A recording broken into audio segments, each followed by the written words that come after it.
श्री राधे। श्रीमद्भागवत महापुराण एकादश स्कंद अथ 27वां अध्याय।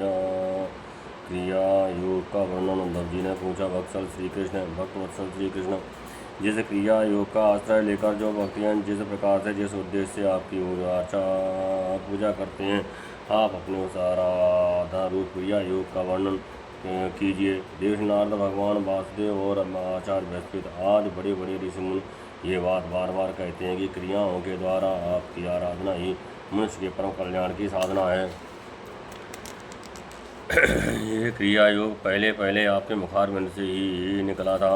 आपसे ही ग्रहण करके इसे ब्रह्मा जी ने अपने पुत्र भगवान महर्षियों को और भगवान शंकर ने अपनी अर्धांगिनी भगवती पार्वती जी को उपदेश किया था। मर्यादा रक्षक प्रभु, ये क्रिया योग ब्राह्मण, क्षत्रिय आदि वर्णों और ब्रह्मचारी गृहस्थ आदि आश्रमों के लिए भी परम कल्याणकारी है। मैं तो ऐसा समझता हूँ कि स्त्री शूद्र आदि के लिए भी यही सबसे श्रेष्ठ साधन पद्धति है।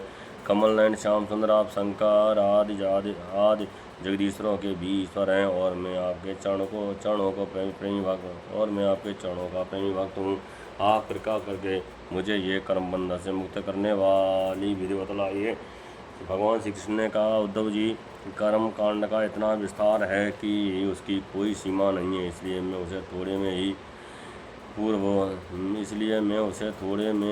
ही पूर्वापर क्रम से विधिपूर्वक वर्णन करता हूँ। मेरी पूजा की 3 विधियाँ हैं, वैदिक, तांत्रिक और मिश्रित। इन तीनों में से मेरे भक्त को जो भी अपने अनुकूल जान पड़े उसी विधि से मेरी आराधना करनी चाहिए। पहले अपने अधिकारानुसार शास्त्रोक्त विधि से समय पर यज्ञोपवीत संस्कार के द्वारा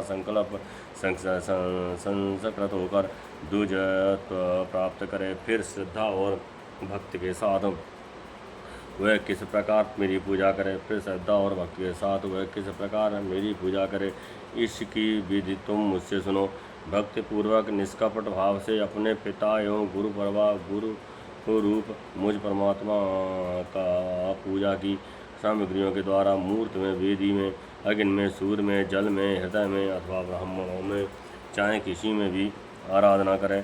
उपासक को चाहिए कि प्रातःकाल दातुन करके पहले शरीर शुद्धि के लिए स्नान करें और फिर वैदिक और तांत्रिक दोनों प्रकार के मंत्रों से मिट्टी और भस्म आदि का लेप करें, पुनः स्नान करें। इसके पश्चात वेदोक्त संध्या वंदनादि नित्य कर्म करना चाहिए। उसके बाद मेरी आराधना का ही सुदृढ़ संकल्प करें। वैदिक और तांत्रिक विधियों से कर्म बंधन से छुड़ाने वाली मेरी पूजा करें।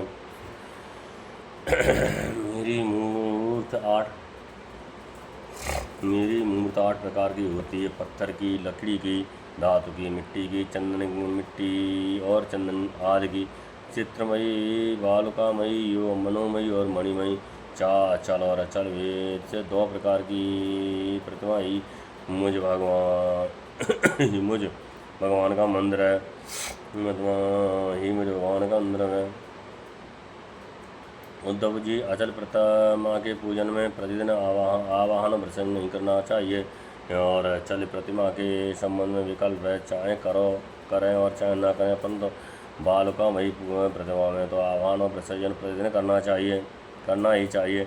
मिट्टी और चंदन की तथा चित्रमयी प्रतिमाओं को स्नान न करावे, केवल मार्जन कर दे, परंतु सबको स्नान कराना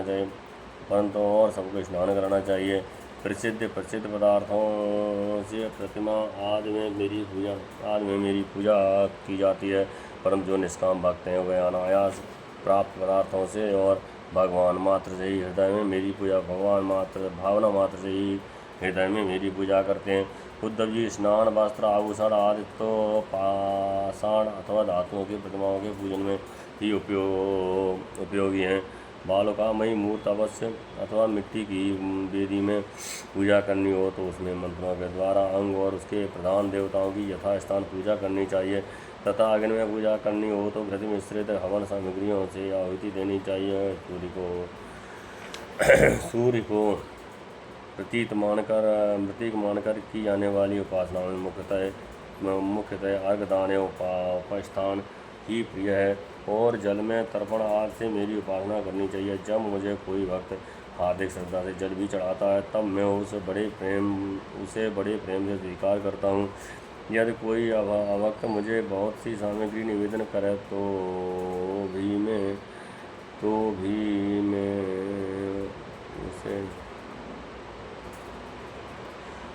मैं उससे संतुष्ट नहीं होता। यदि कोई अभक्त मुझे बहुत ही सामग्री निवेदन करे तो भी मैं उससे संतुष्ट नहीं होता। जब मैं भक्ति श्रद्धापूर्वक समर्पित जल से प्रसन्न हो जाता हूँ, तब गंध, पुष्प, धूप, दीप, नैवेद्य आदि वस्तुओं के समर्पण से तो कहना ही क्या है। उपासक पहले पूजा की सामग्री इकट्ठी कर ले, फिर इस प्रकार कुछ बिछाए कि उनके अगले भाग पूर्व की ओर रहे, तदनंतर पूर्व या उत्तर की ओर मुँह करके पवित्रता से उन कुशों के आसन पर बैठ जाए। यदि प्रथमा आचार हो तो उसके सामने ही बैठना चाहिए। इसके बाद पूजा कार्य आरंभ करें।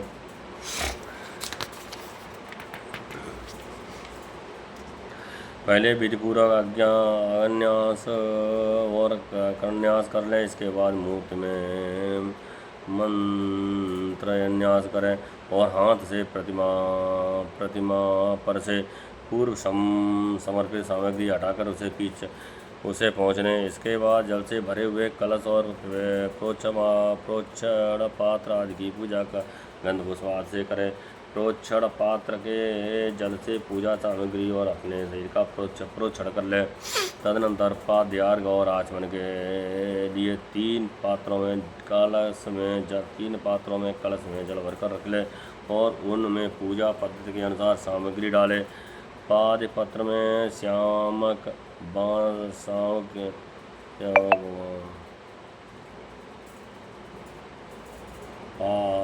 पाद्य अर्घ और आचमन के लिए 3 पंद्रह कलशों में जल भर लेकर रख ले और उन्हें पूजा पद्धति के अनुसार सामग्री डाले। पाद्य पत्र में श्यामक सांवे के दाने, धूप, कमल और विष्णुक्रांता और चंदन, तुलसी आदि।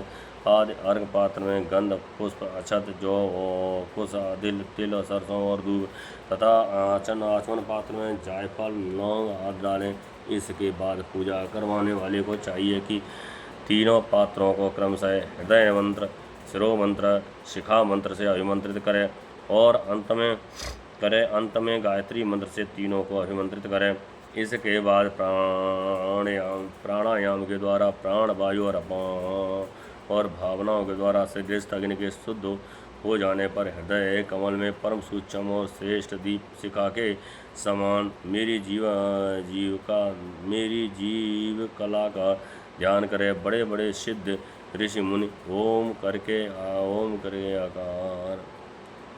आकार, उकार, मकार, बिंदु और नाद इन 5 कलाओं के अंत में उसी जीव कला का ध्यान करें।